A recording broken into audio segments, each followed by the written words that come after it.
Excellent. I think we are live. Exciting chat today. One of my favorite bands ever in my life, welcoming the legendary Pink Dots, Edward KaSpel, Erik and Randall Frazier. Welcome, guys. Thank Nice to you. see you and to the guys. And as I was just saying, it's our first four-country chat here. Erik is in Nijmegen, are you? Arnhem, but yeah, close enough. Yeah. Close enough. All right. Randall, you're in what? Italy, Bologna, I'm in Bologna, yep. and Edward is in the lovely town of London. I'm gathering. Yeah. Yep. Edward's connection seems to be more psychedelic than the rest of us. So It's British. It's British band. It's useless. It's Yeah. really Stone Age, basically. we'll have to just make the best of it. But welcome to you guys. And wow, the new album. I just have to start off by saying, what an achievement! I really think, with the first time you hear an album, how it hits you is the moment when you just go either wow or not wow, but holy wow. It really, really wowed me.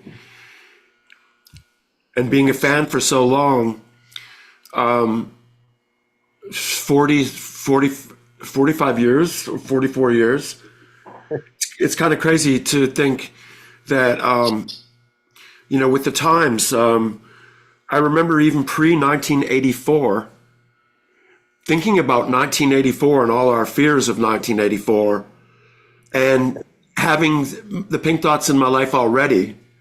And then now here we are in 2025, and the sense of reality of everything it just seems like you've written the perfect album for the times again, Edward.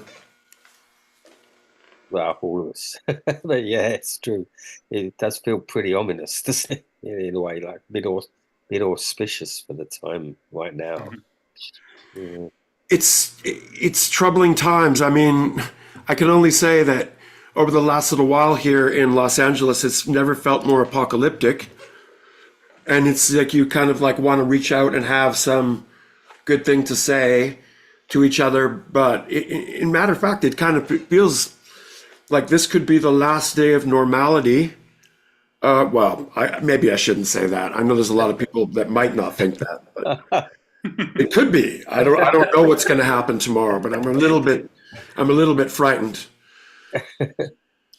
How do you guys feel? I mean, Randall, you kind of made an extremely perfectly timed exit. It's from what I can see from Denver. Yeah, I feel fortunate, actually. Very fortunate. I mean, yeah, it's not.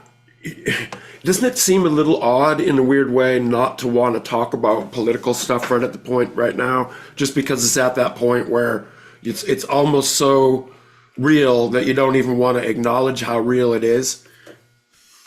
Yeah, it's definitely a weird feeling, especially being an American, because I didn't see, I thought there was absolutely no way we are going back into this again. In a weird way, Edward, you've always had a vision of sort of like an apocalyptic hopscotch, and lately, the I don't know, a lot of themes on your album are talking about heaven and moving on. So I'm a little worried about what's your thought about your vision as how it's changed from the beginning as having a vision, and how does it play out now? Actually, a lot of the songs on this one deal a lot with AI. To be honest, it's because it is something that fascinates me a bit, and it's very much part of our time as well. Like what we are living in right now. The big change you talk about tomorrow, like which I mean, it's scary in Europe too. Let's face it, but it's all connected, really, with the way, I don't know, the huge so it's like social media corporations, their use of AI. It's like more and more we are being controlled without realizing how controlled we are, and sort of like being less capable all the time of actually handling life and everything it throws at us. It's a very, very strange time. Almost, it feels almost like the human race is a dying breed, and there's something already lined up to take over. Yeah, how I've always had this thought that perhaps the great, well, I don't know what you call it, the cloud, whatever, could become sentient at a certain point. It's we're doing our very best to try and make it so. And it's steered ever more likely with a potential oligarchy lining up to control media. Oh, totally. Yeah, it's all part of it. It's all, everything is interconnected right now. Yeah, one of my friends is a AI engineer in Japan and talking about how quickly it's all moving and kind of was scaring me. And that was just a short time ago, and now we're moving into the light. Is it moved on to, like, instead of having this personal apocalyptic vision of having the entire world as sort of like experiencing this together? Yeah, I mean, personally, I still remain an optimist, however odd that may seem right now, because it does feel like a tremendously troubling year. That's putting it very mildly, of course, in a very civilized, gentle way. But I do think that somehow we can get through this and maybe take it in a different direction. Because I'm scared of this year. I don't know. I think everybody is a little bit as well. It's and it's the fear of, like, the level of change. I don't want to get into the whole bashing of everybody knows what I think about sort of like authoritarian regimes, etc. But it's like we have to find a way through this, and people, need to be educated more. I think in at this time, it becomes people are too easily manipulated. We have to get past that. We have to take control of our own destinies, basically.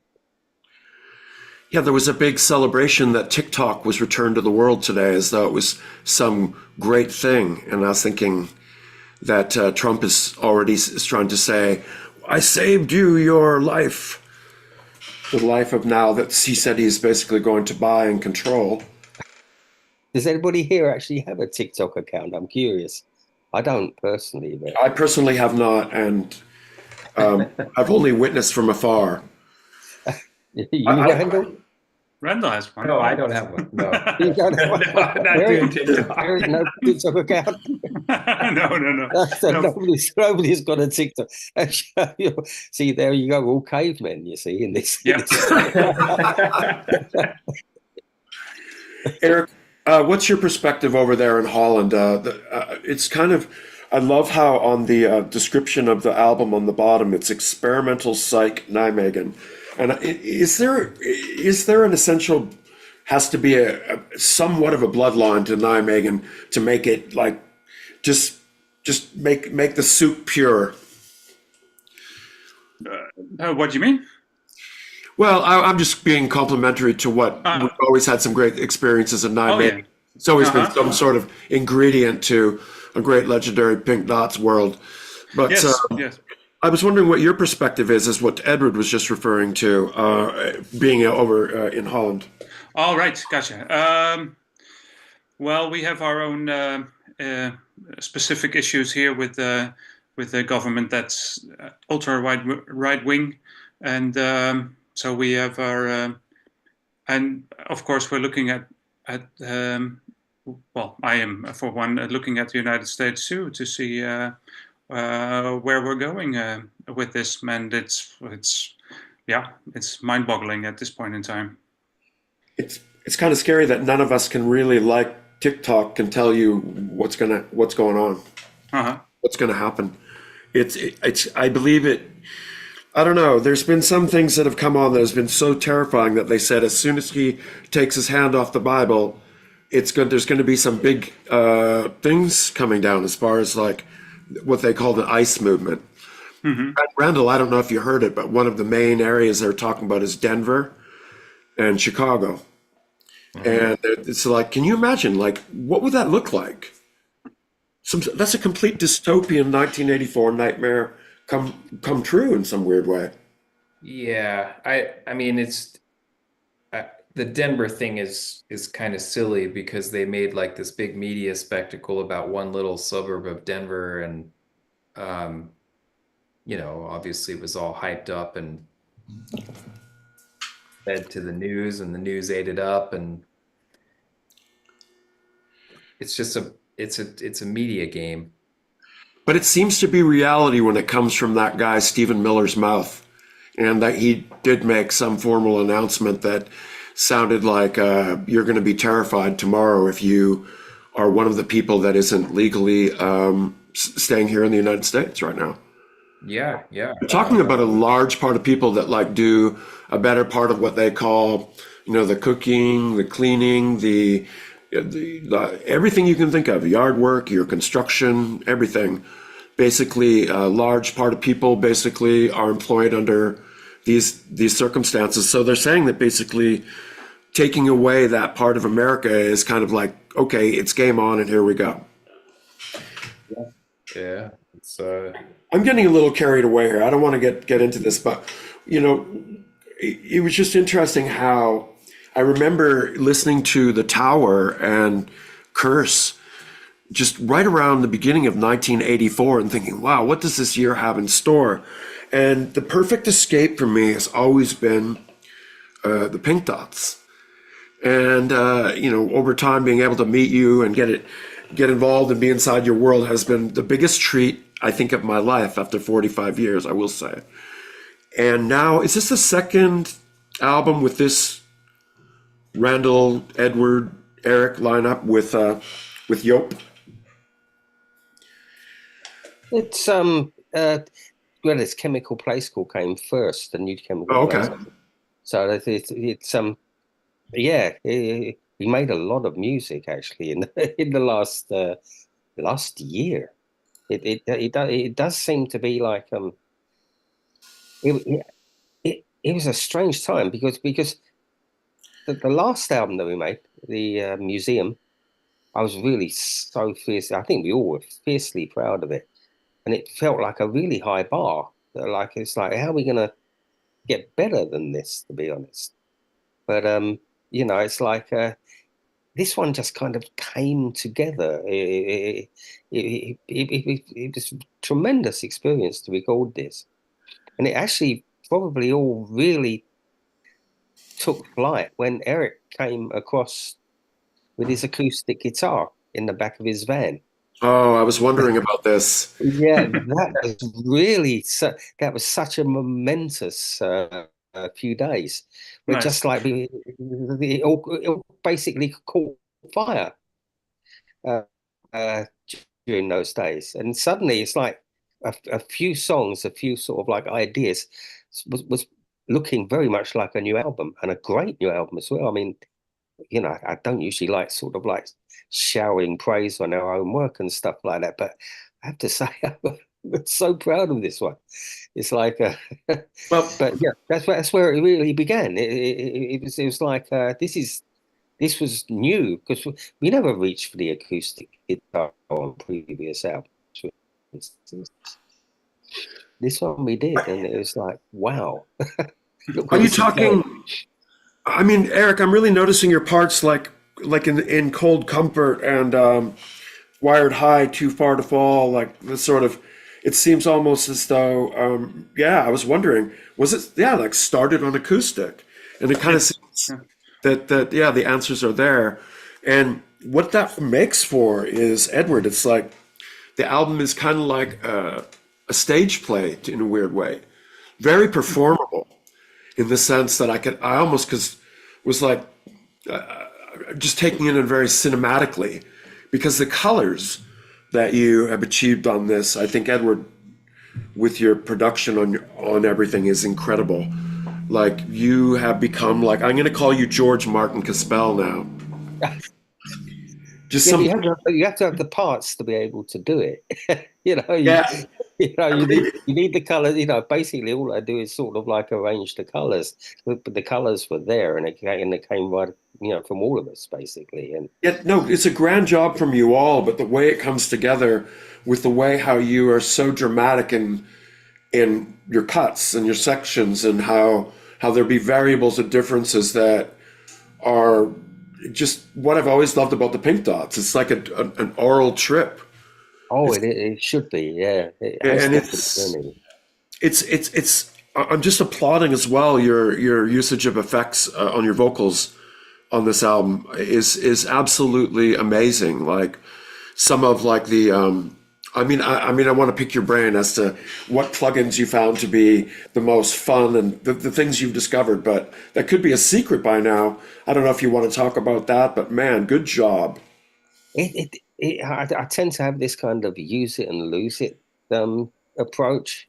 I mean, I do have my favorites like Echo Boy and Ether, and that's like a convolution reverb. Not even a new plugin; it's quite an old plugin. But I'm fascinated by them because it's all the effects you ever dreamed of are at your fingertips now. Basically, it all these trips are out there if you care to look for them.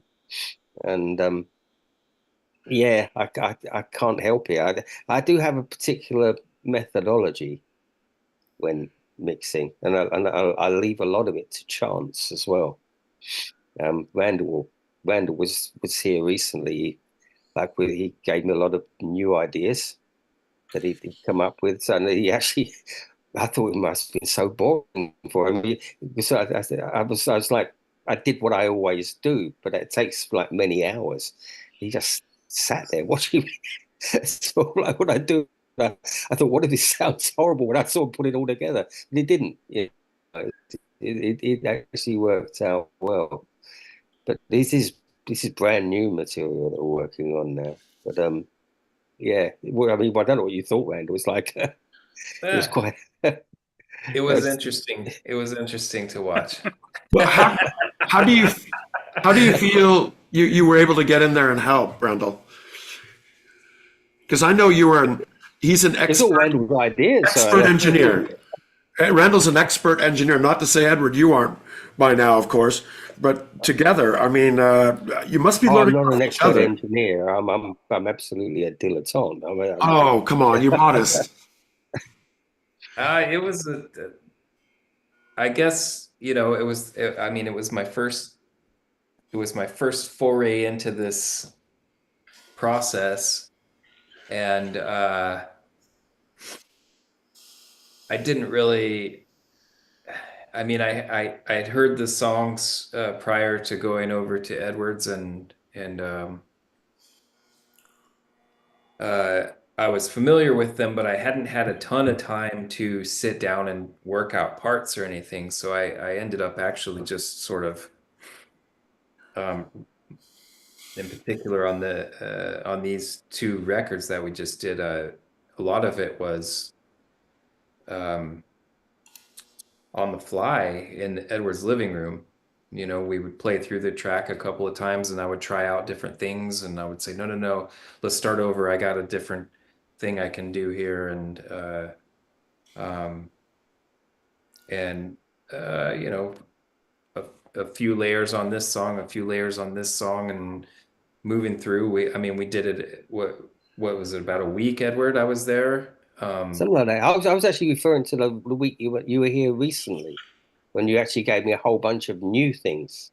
Oh yeah, that one. Yeah, I Uh, was much more kind of at ease with the process, and there I would I was I was staying in Edward's guest bedroom, and basically I would make a bunch of pieces up there and then break them out into little chunks and send them over to Edward. And then I'd go downstairs and say, "Hey, I sent you a bunch of stuff. Let's go into the studio." And we'd go into the studio. Edward would download them, and then we would sort of watch the magic unfold. The magic, yes. I understand what Edwards means when he says he leaves a lot to chance, because you don't really know where you're heading when you start this process, and it is a gamble, like you yeah. That's it. No pressure. No pressure. The room where the magic unfolds. Yeah, I mean, so you also are a highly capable gentleman, coming with your own orbit service that has traveled with the Pink Dots for years already. But did it seem intimidating to come and be involved in the writing procedure, or as you said, you were stepping lightly? Yeah, I think at first I felt a little bit nervous. I mean, it wasn't like like Edward and Erik are definitely not strangers to me, so it wasn't completely foreign. I didn't feel like I was going into completely unknown territory, but I've never really had to dive in and work so fast. And that was a little bit, because a lot of times, even with the orbit stuff, Erik and I are working on, I kind of like, generally speaking, I'll start the idea, and in that scenario, I have as much time as I want. I don't send anything to Erik until I feel like it's good. But in this situation, I only had a week or maybe 10 days at Edward's house, and that was a little bit daunting to me. And Pressure's yeah, on. the pressure was on. I felt like it, but it it didn't last that long. I mean, it went away, and that I go back and come back for this last session, and I felt completely better about everything. Like, oh, okay, now I kind of understand how things work. It's also like I didn't know the process. I didn't know what I was going to be doing. Yeah, so Contributing to the overall effect of the piece, I gather, is the end result. I'm gathering that, like anything, Edward then takes everybody's additions and goes into his masterful mix mode. Edward, you are an engineer. Because I heard some brilliant edits and brilliant stuff going all the way through the album, like Dr. Bliss 25. What? Tell us about the piano, where that came from. Have we lost Edward's audio? Check 1 2. We got no audio. 1 2. There we go. Okay. No, it's just a chord sequence. I basically come up with. I actually write a lot of stuff on the iPad.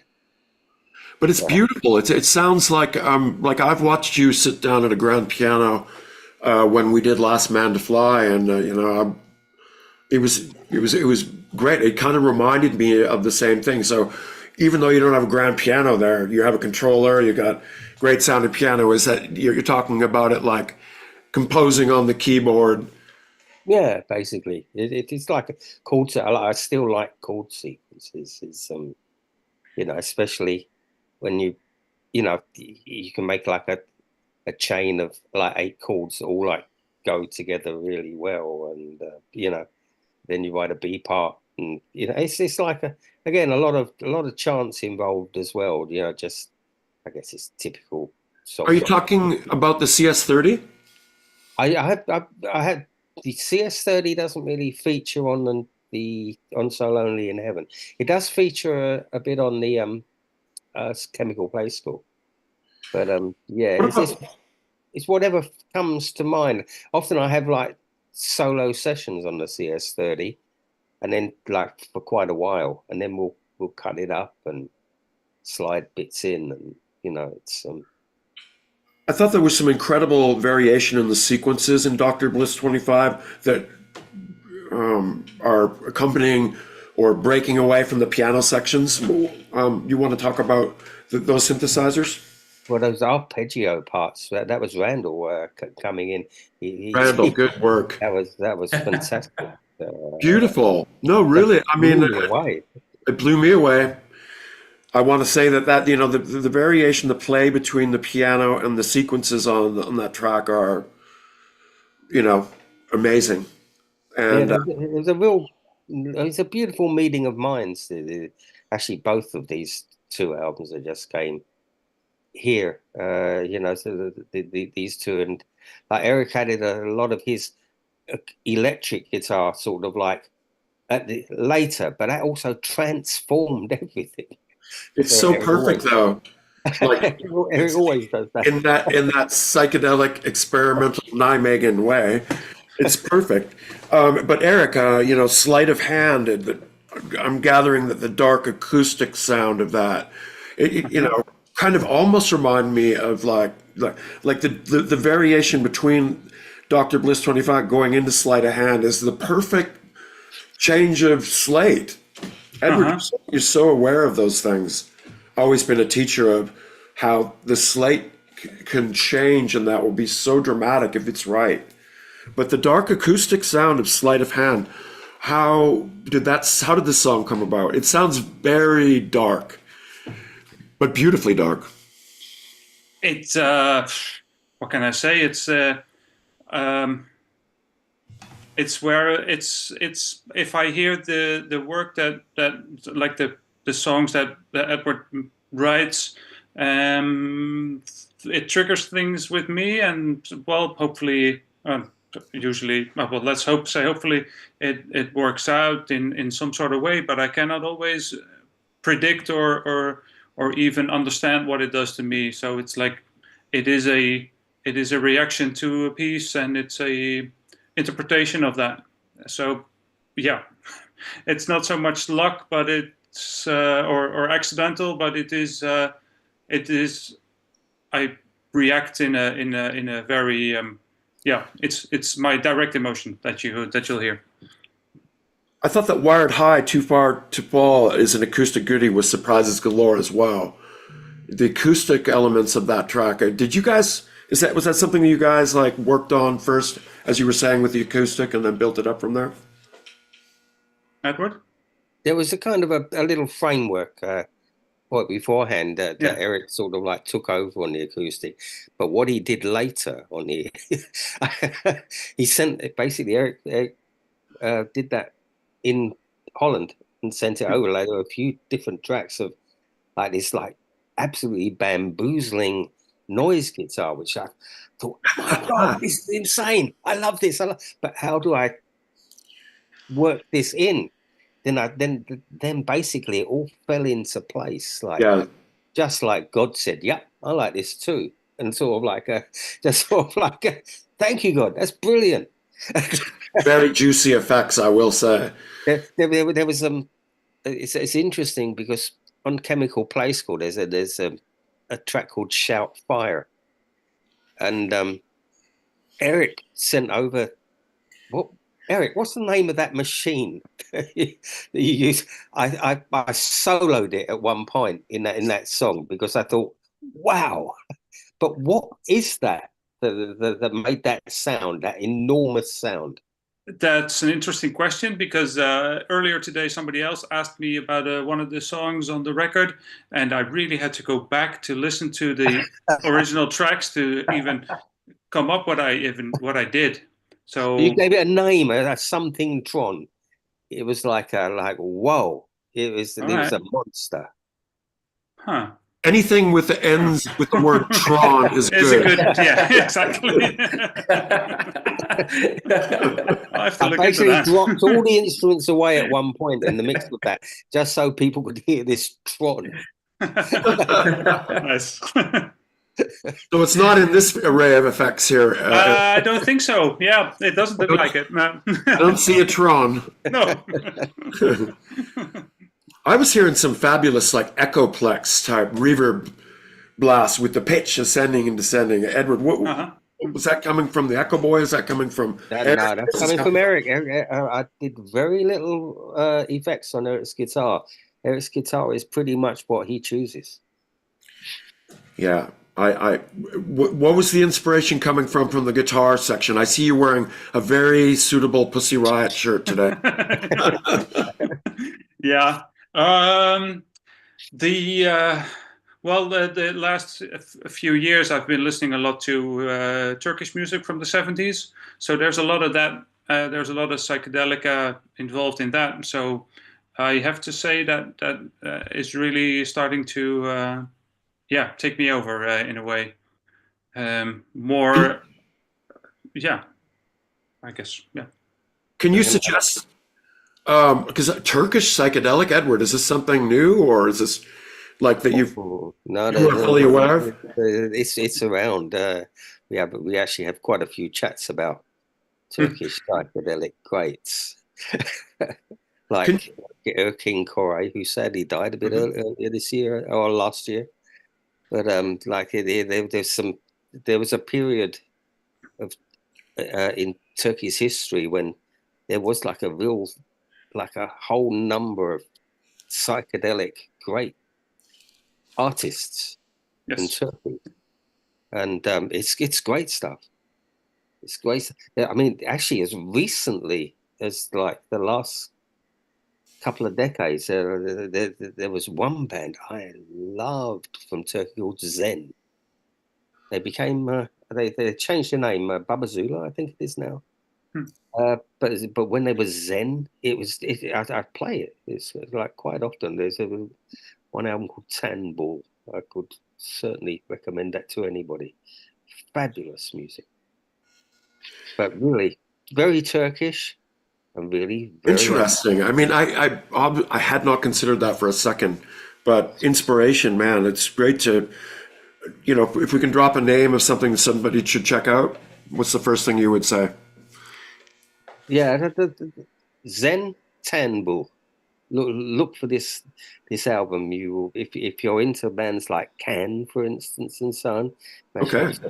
Imagine a Turkish Can, and Can, of course, were themselves inspired by Turkish music in the 70s. You hear a lot of that influence in their music. So there's a natural link there somewhere. There's something about like a good campfire song, like Cold Comfort in a weird way could be a campfire song if you think about it.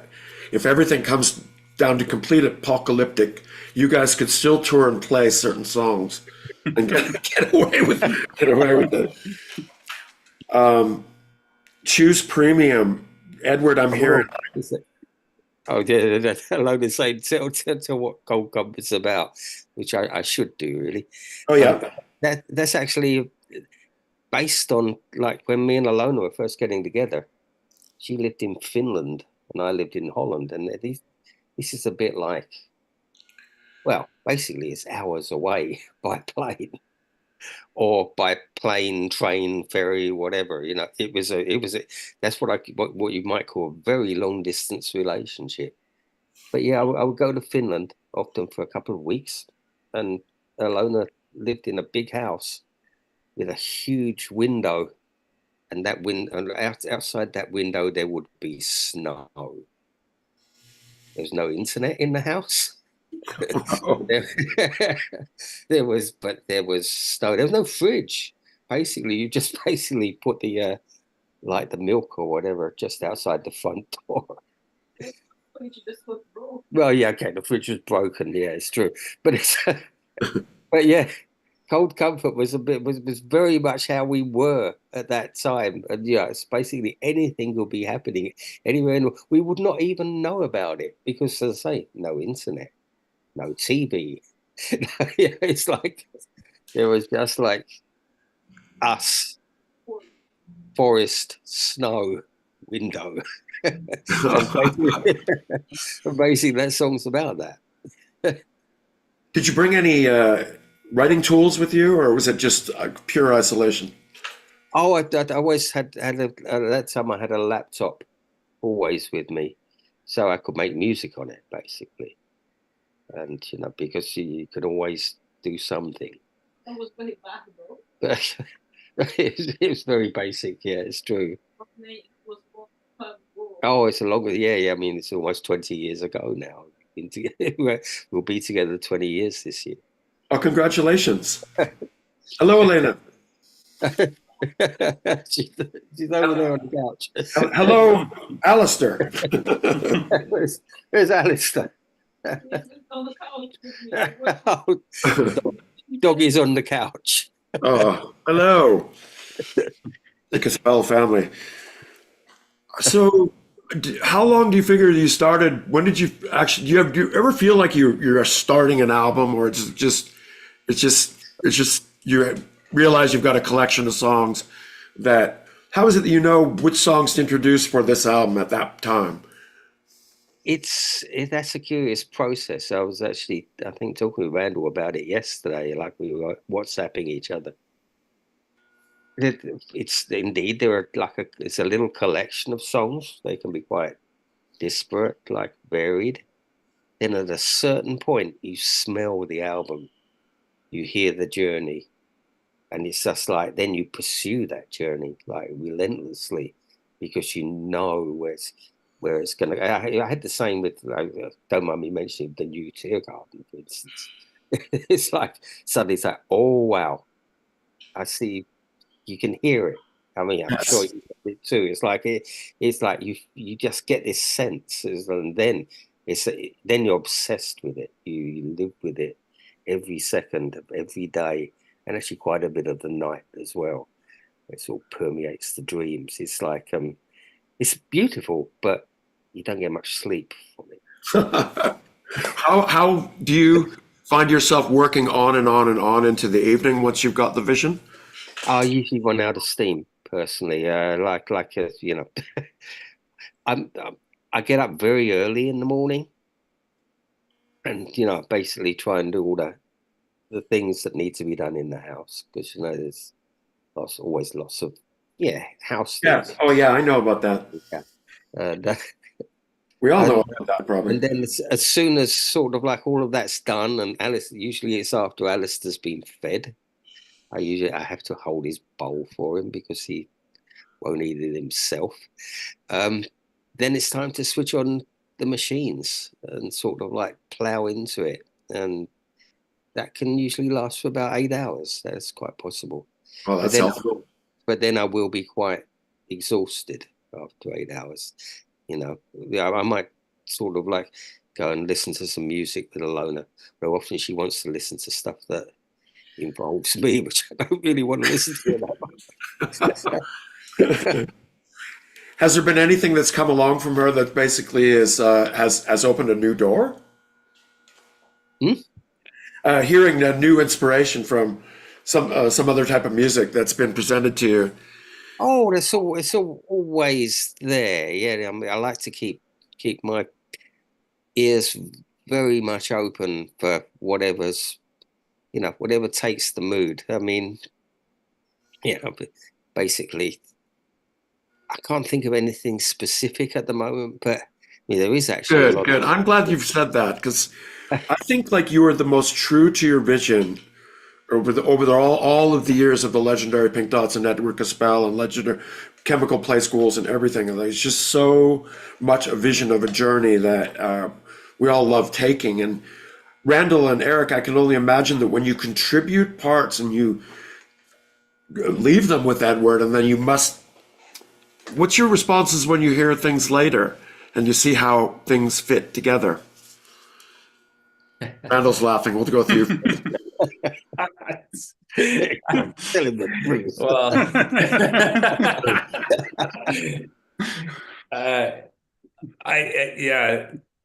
it was really, I guess, it was really interesting to leave leave Tell him, recording. Randall. And then, and then, it must have been a few weeks before I heard anything from the session, at all. And by that point, Edward's kind of manipulated things and cut pieces up and done his magic mixing. And to be honest, for a little while, I couldn't really tell which parts I played or didn't play. Because it all happened so fast, and like I said, I didn't go in with a plan, and then of course Erik added more to it after that, and so it changed a lot from when I first heard it to where we are now. But obviously, to me, it was a big deal, and I I listen to it a lot. Just I'm super proud of it. I think it's great. I would be so damn excited about touring. You guys have a touring coming up at the end of the month. We'll talk about that in a sec. But first, I want to hear what Erik's takeaway is from hearing the album after contributing and then hearing the end results. That's always interesting. Yeah. It's That's an interesting word. Interesting. yeah. It's sometimes it's challenging. I have to admit, but I've learned. I mean, I've been with this working with Edward for the better part of 20 years, and I've learned to trust the process, and I know it is the pink dots in the end is his vision. So I've learned to trust this process, even though I might not always agree with it. And but usually I'm vocal enough about it toward Edward that we get awkward conversations. So yeah. I prefer it that way. I prefer to hear, sort of like, because it gives me ideas of where to go next as well. Yeah, exactly. Yeah, and I did for this record too. That was the one song that I thought needed to be different, and it's. Well, that's why there will be a second version of it. Exactly. Yeah. Oh, really? Oh, wow. Yeah. That's interesting. I can only imagine that it takes a lot of group feelings and stuff to really understand the final result. But trusting Edward's vision and stuff like that has been something that I have learned immensely as well. Raymond Steg also came along and did the mastering. I love Raymond, miss that guy. And Joop Hendricks, when you guys come to playing live, is that when his contributions will become sort of like more audible in, say, the essence of mixing a live show? Yes. Yeah. That's a short answer. Edward, I was wondering if there would ever be a way that you could like automate or chain the vocal effect elements that you achieved on the album to when you play live to have somehow. Is there any ability these days to have like live vocal effects that could emulate your performance, like a foot switch that would turn on the lo-fi or the radio? It probably would be, but I don't own the equipment to be able to do that. And plus the fact, as I said, I do have this tendency of use it and lose it. So basically, I don't even know what I used to get those effects. I just kind of get there, sort of think that's great, and then move on. It's it's also true that some of these effects will not really work in a live setting because of distortion or feedback or whatever, and also I guess most of the songs do become very different when we perform them in a live setting. That's true. They will develop. We're very happy with the way they are right now, but they will change. They always change, don't they, when we perform them live? Sure. That's so interesting that it's like that you like that a lot of people would want to perform the song as is or whatever, but that there's going to be a development when you guys get together and the songs are going to be played live. So, Raymond, what do you do to get ready for a live tour when it comes to after hearing an album and knowing that you can't recognize like what parts you contributed yet to go back to? Well, I've been rehearsing here in my bedroom and basically recreating sounds.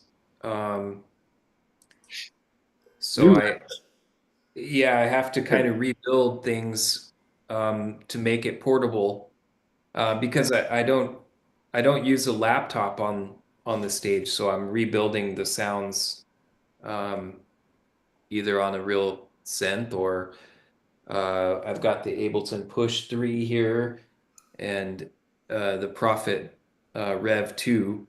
And so between those two things, I recreate a lot of the sounds. So it's a lot of that. But like Erik said and Edward, once we get together, these things tend to change even more. It's kind of like a living entity. It doesn't really what I start the tour with might not be where we end the tour with, I mean, I know that happened on the last tour. By the time we had toured Europe and the US, a lot of things were different, and the music sort of takes on a different life of its own. It's different because we're all in different places, so I don't get to see these guys. It's not like we can just all meet up next week and practice, on a regular basis. It's or hash out ideas together in a live environment. We're all sort of throwing each other ideas from across all these different countries and stuff. So once we finally do get together, then there's a different kind of magic that starts to happen when we're all together, and I like that a lot, actually, because I felt like by the time we finished the last tour, that was great. I felt like we were really doing something special. Yeah. But and that's something that none of us, it's not like we sit down and talk about it. It just sort of goes a certain way. And that's really cool. That's something that you can't put in a bottle. You can't capture that really. Yeah, you might want to even consider, has the Pink Dots ever done a live album? Oh, well, many. I mean, there's a lot of live shows out there. Live recordings, yeah. Live recordings. Like in the very early days, there was the live side of the Lovers, which I admit I'd never really liked. It was very professionally recorded and too clean for me personally. Way too clean. It sounds out of place when you listen to those early albums. I like the studio side very much, but not that live side. But I'm fine with sort of like a good live recording of a show, which is like their warts and all, basically, because often you will get these unusual takes on songs where they've gone off somewhere, and it will only happen that night. Sometimes it's quite possible that something happens one night and will not happen anywhere else on a tour. Mm-hmm. Yes, that's the beauty of it. Those magical accidents or happenings that you can't capture. Really. Yeah. Well, I mean, that's why I think isn't that why we still go and play live still? is really that It's the happiness. only reason to do it, really, isn't it? Really, It's yeah. like, you know, because if you were just pressing a button and reproducing, sort of like, where would the pleasure be? You know, it's like there would be no pleasure in that.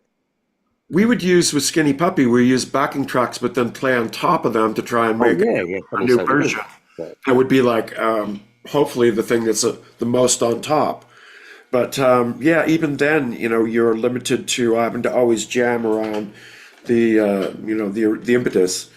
But when you come to making this, you're starting a tour in 10 days over in Europe. It looks like, what, 20 shows so far. You're preparing. Do you ever make an album like this and think, oh, I've got to perform this whole album as it plays out, or is it you know you have to draw upon the other albums just to make it a more rounded experience?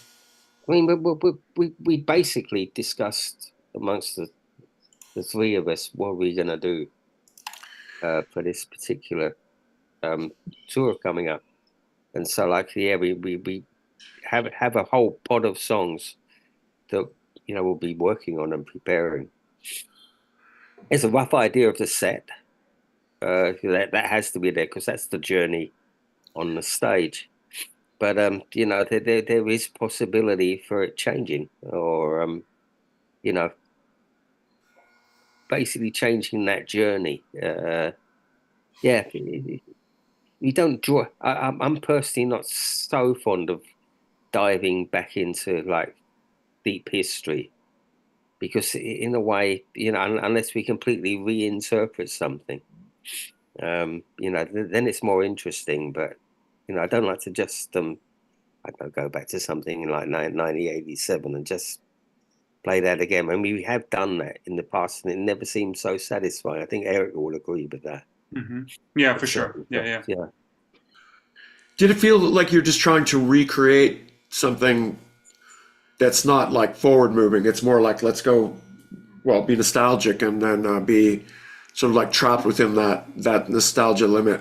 Yeah, that's what.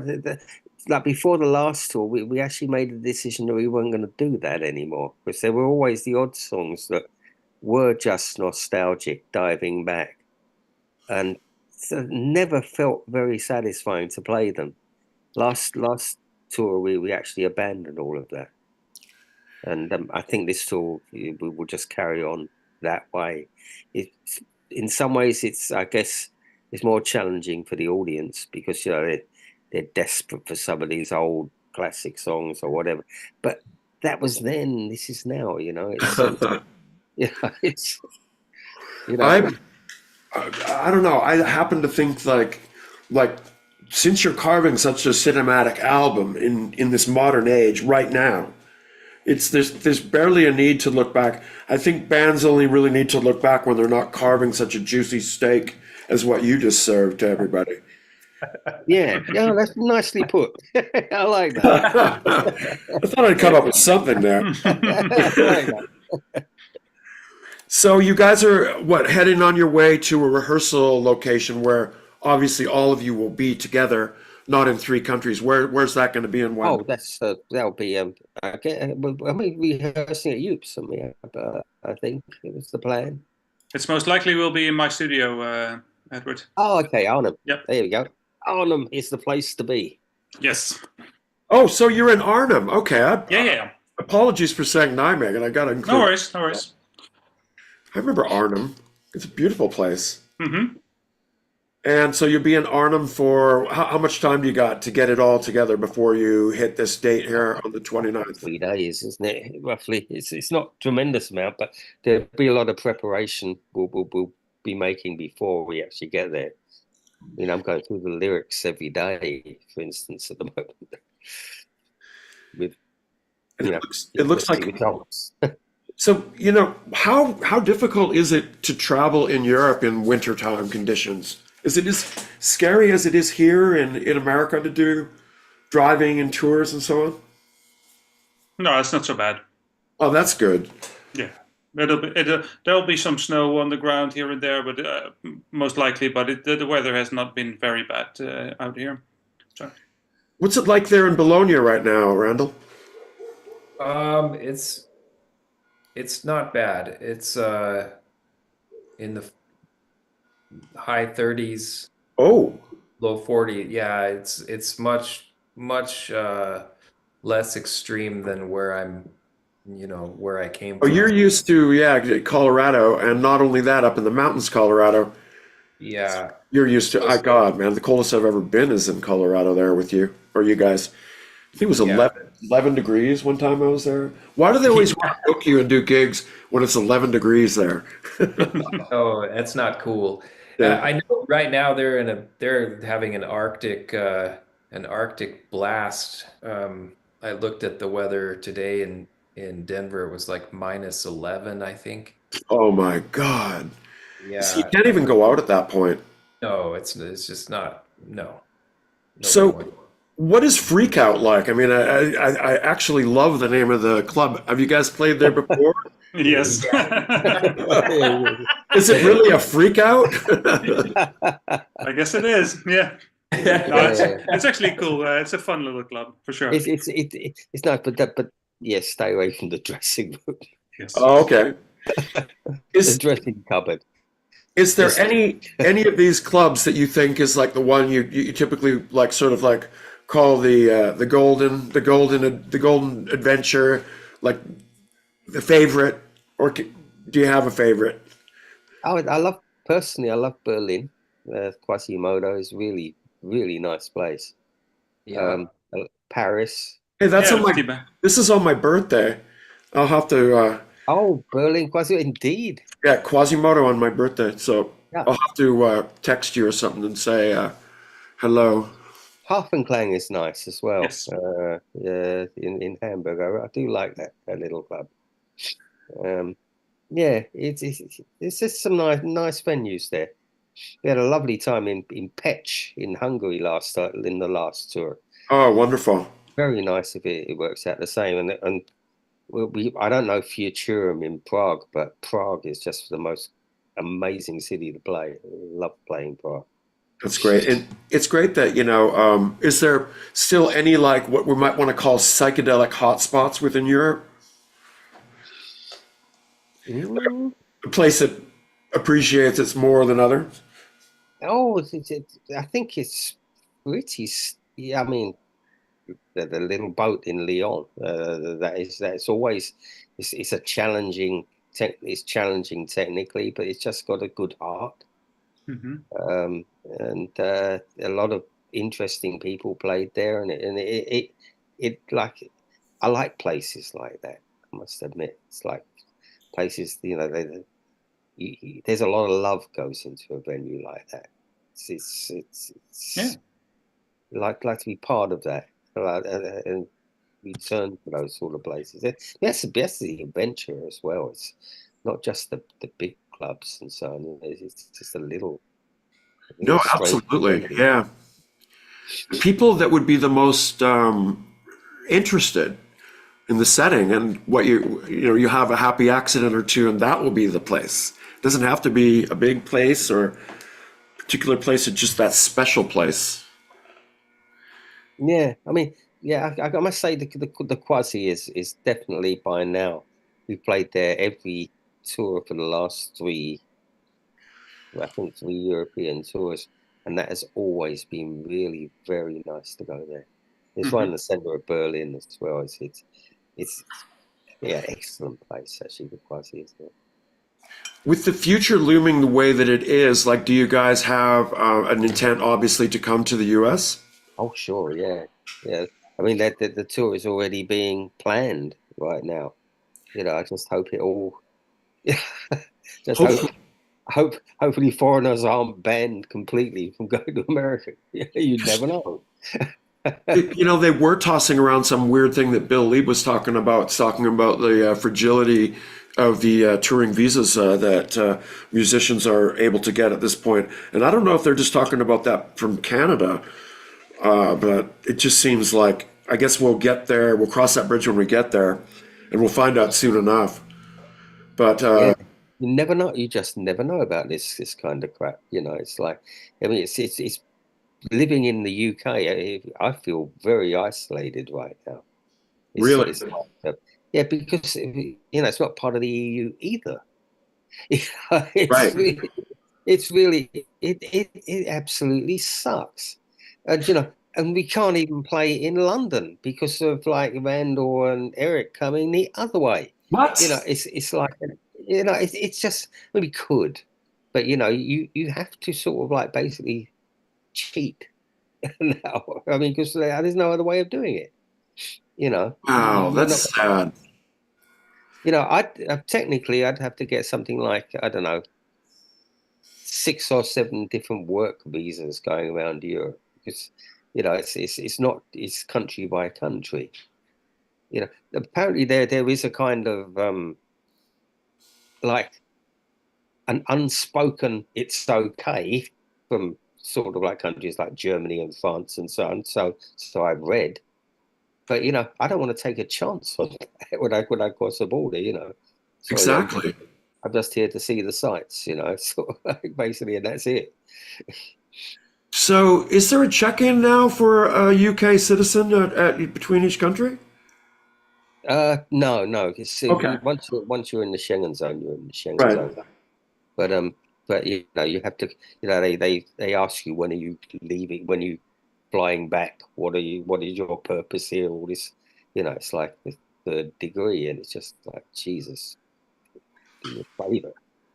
Do you guys travel with one of those vans like that we have here in America that accommodate a band traveling, or is it how is your traveling conditions? Smaller. It's a van, but it's a smaller van than Smaller. Yeah. Sort of like a miniature Sprinter. A smaller one. I see a kitty cat there. Oh yes, Winona. That's what we know. Oh, that cat got carried over from Colorado. How does your cat like living in Italy? Well, she loves it. She's her and Sebastian is here as well. Oh, hello. Yes. So your take for being an American moving out before this whole event is happening and now being in Italy, how do you feel? I asked you this before. You can be brutally honest. You feel better, worse? How do you feel? Yeah, I like Europe and I like Italy a lot. And I've actually been over here. Elisa came here in March of last year, so I was sort of back and forth for the better part of the year. I was continuing to go back to the States to do work with Devotchka and some of the venues in town that I was working at, but um, I have definitely gotten used to being here, and um, I like it a lot. Oh, good. So as an artist, it's making you feel inspired. Absolutely, I yeah, can only imagine. yeah, and I would I like like to do. it. I'd like to do Well, something like that myself. yeah, no, it's great. Yeah, can't complain at all. I think you know, listening to the album, you guys. I don't know. I want to say Dr. Bliss 25. Really, I don't want to pick a favorite, but Everything Under the Moon, the jazzy waltz stage play, esque sort of vision, and ending so kind of like.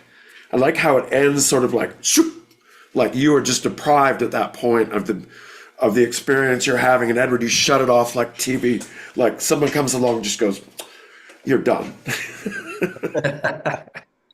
Brilliant. It's true, isn't it? Yeah, it does go look. I don't know about you guys, but being around here, as I was saying, has been very apocalyptic. And I noticed Oh, this glimmer of hope here. It's like somehow this oh, Volkswagen van survived all the calamity and terror and that's destruction around it. insane. Isn't that weird? That's insane. And then oddly, as well, another Volkswagen survives. That's Look it insane. around. Wow, what is it Incredible. about a Volkswagen that would keep it? I just thought it was a kind of glimmer of hope for the most frail natured people It means society. you've got a good taste in cars, Kenny. They survive everything. Well, I will say it's been pretty challenging lately here. I think like one of the things that was kind of like a huge gulp for me was losing David Lynch earlier this week, a couple days ago. I mean, to me, it just like it was kind of like a gut punch. It was like it's like kind of like between him and David Bowie and Warhol, the loss of like these type of level of artists are so significant. But what was your thought on that? Did it hit you hard? Totally. I mean, basically living with David Lynch's movies, and he's completely, nobody was like him. Nothing like it. And there was something so, I don't know, it just resonates with me. It's not necessarily the weirdness of the movies. There's a tremendous romance in David Lynch's movies. Often, like really, and I think the man was a genuine romantic. People zoom in on the darkness, but there was also light, a lot of light there too. Been watching a lot of the behind the scenes of making of Mulholland Drive and so on, and I found that when you watch him, how he's particular about how when he's capturing his work, it's almost reminds me of a musician so much. So just in a weird way, Edward reminds me of you. You just have this vision and you know exactly what you want, and as soon as you can see it, I believe he even said something like that. As soon as you can see it, you can feel it. So, between music and visual, some parts of the album are really hitting me in a very Lynchian type of way. The journey was just as great. But you guys, other than I'll just tell you one more thing about LA here that's been kind of crazy. There's this house down the street that I've been noticing, this tree. And this tree, I've taken this picture maybe a few months ago. And I was thinking that I better go up and talk to them because this tree is like definitely leaning. And as you can see, this tree is huge. Yeah. And something bad is going to happen there. Like a month later or so, it's still there, and I'm just saying, at this point, something's going to be happening to this tree. So when the big windstorm came and everything started to go down, the scariest thing is that the very first thing that happened is that tree came down, and it landed right on the house up there. Oh. And I was like, I couldn't think in my brain more so. I was like, oh my God, look at the size of this thing. And right on the house. And I was thinking, God, they should have cut that thing down, But the weird thing is that now it's 2 weeks later almost. And it's this picture is from today.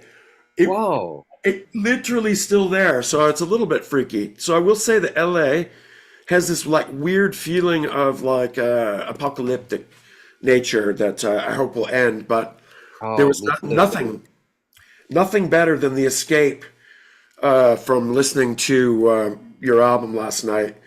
And Edward, job well done once again, my friend. Oh, Erik, thank you. excellent work.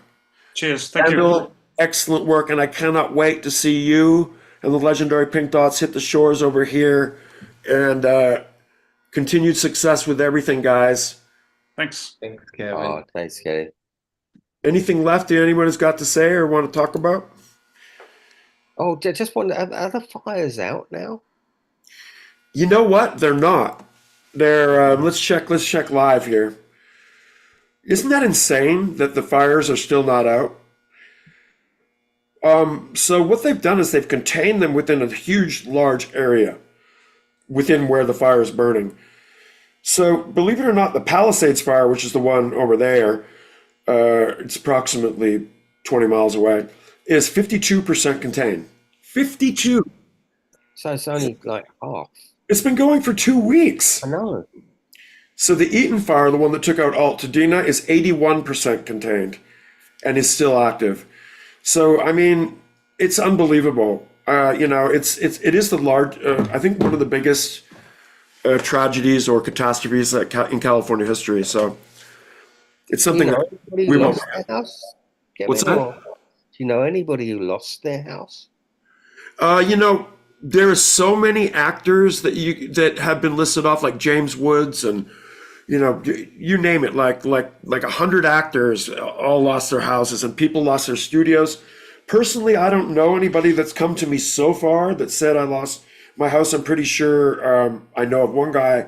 He doesn't like they haven't been let into the area, so in a lot of cases, people don't know if their houses are there or not. So we'll find out. But I feel so badly for them.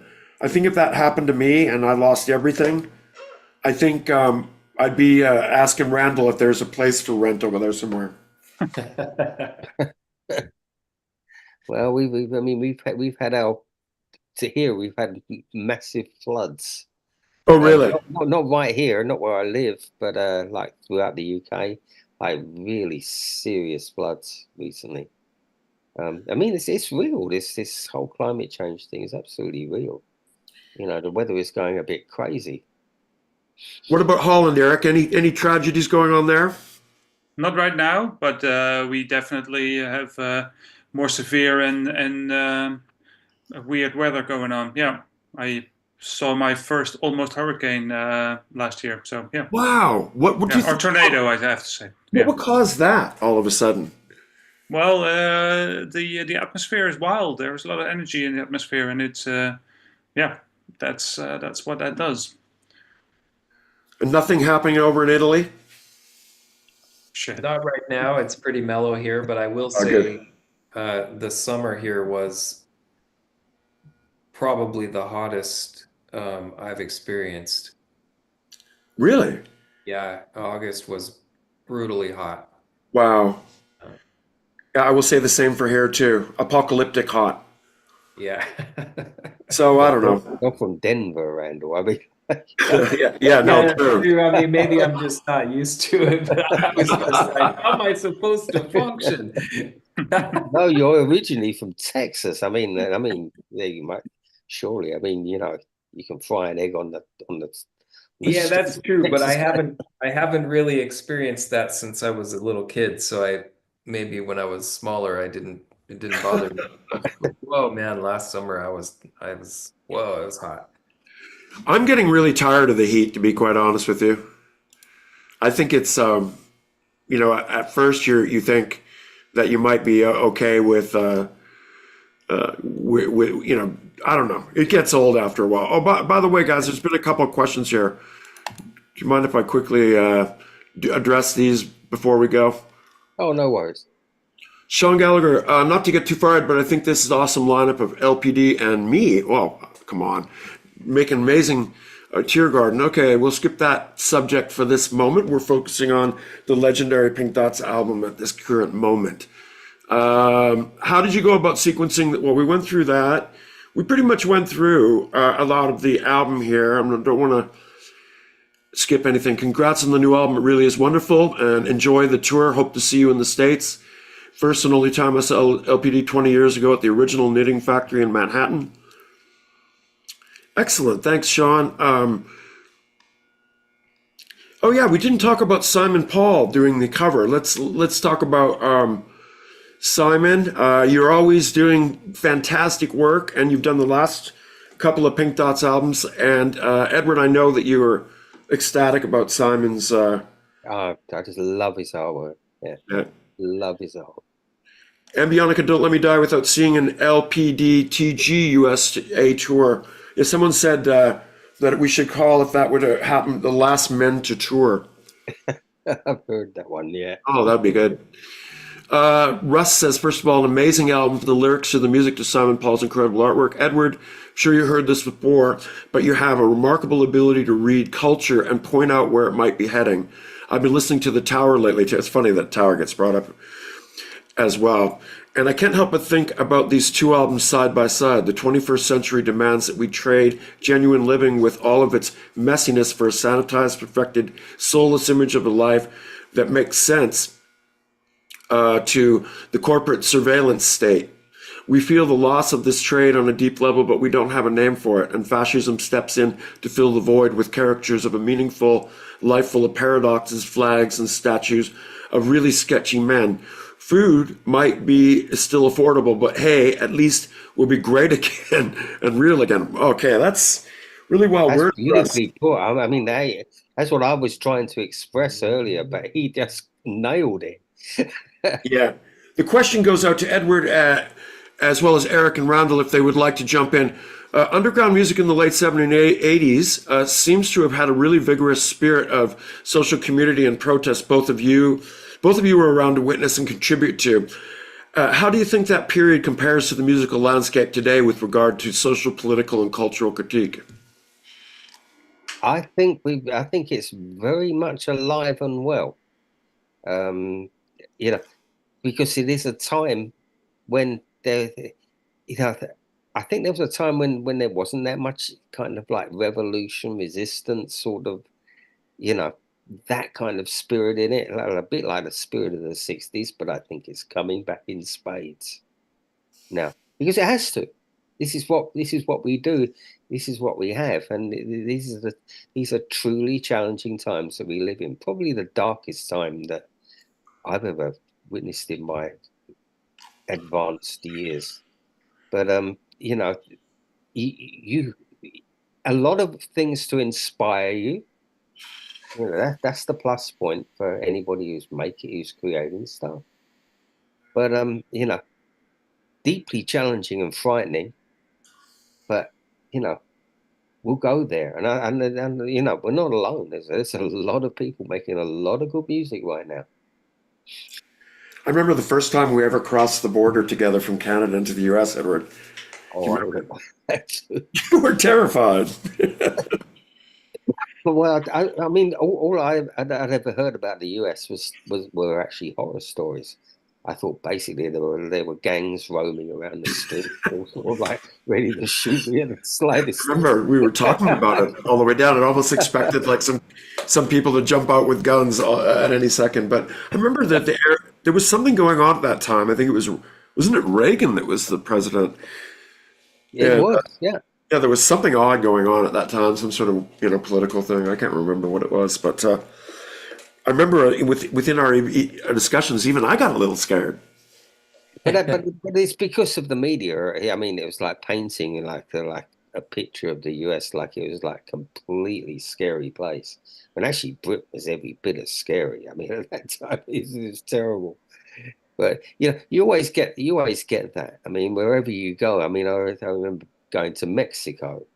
I loved Mexico. But, you always get these warnings, don't go on the subway and all this stuff. Yeah, I went on the subway. It was fine. It was just a lot of people in the subway. It was like completely fine. There was nothing scary.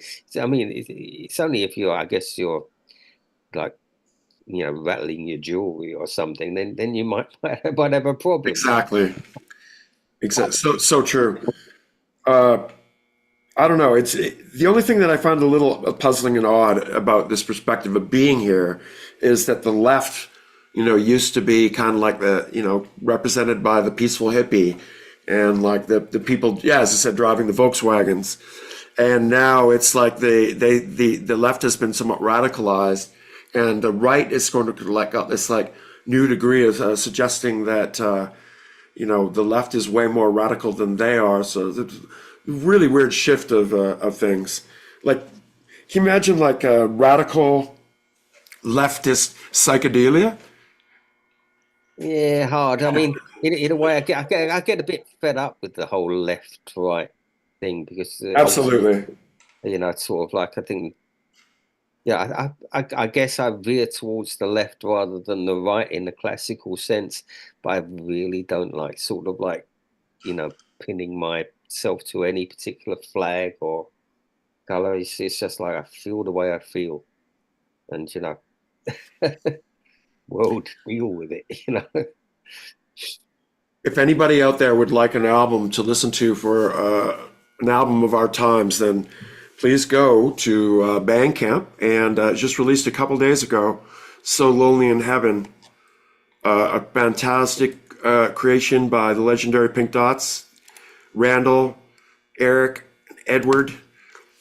And guys, thank you so much for coming today and chatting. Always a pleasure to talk. And I look forward so much to seeing you. Oh, thank you, Thank you. Kevin.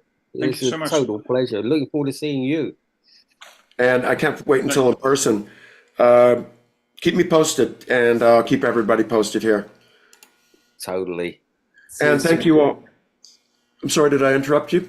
No, I was just saying see you soon. Oh, yeah. Thanks, Randall, and thanks, Erik. I'll see you Cheers. guys Thank actually you. in a few days. Yeah. Yeah, yeah. Yes, Good luck on the rehearsals. And guys from the Patreon, thank you for supporting and keeping the live stream going here. And big up. Have a great weekend, everybody.